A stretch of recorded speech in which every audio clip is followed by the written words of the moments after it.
Hello, welcome back. This week we're going to be talking about how to tell if there's a statistical difference between two groups on the same continuous measure. So we're going to be looking at two categorical or nominal level groups and their differences on the same measure. So we'll be doing this by looking at our acceptance of political violence scale, and several other nominal level variables in the data set.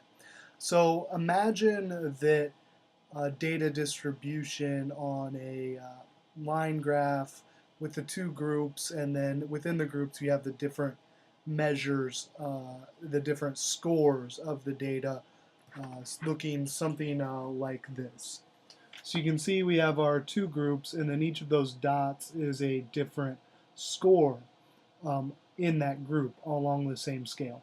The x's are about the mean. I just eyeballed it. That's not the mathematical mean, but those are what the mean would be.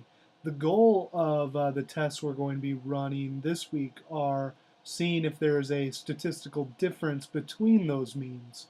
And there are basically two tests that we run to do this, the t-test and the ANOVA test. The t-test works if you only have two groups, like we have here, and the ANOVA test works if you have more than two groups.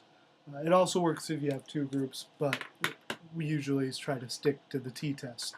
If we're just only have two groups, it's a little bit easier to run, and there's some less assumptions associated with it. Now, surprisingly, the t-test and the ANOVA are both used very heavily in regression.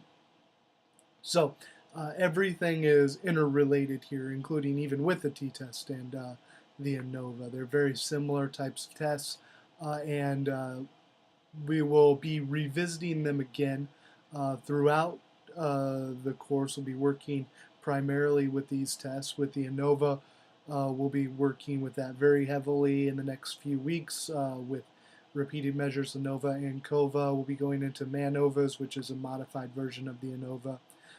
And then once we get into regression, we'll be using the F statistic test that works with the ANOVA as well as the t-test to learn how we can judge our regression model to be the best or the worst comparatively.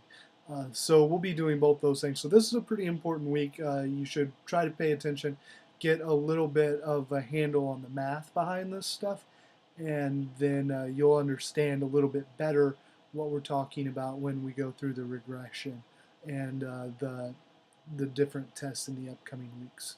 So with that being said, in the next module we'll go ahead and jump right into the math on the t-test.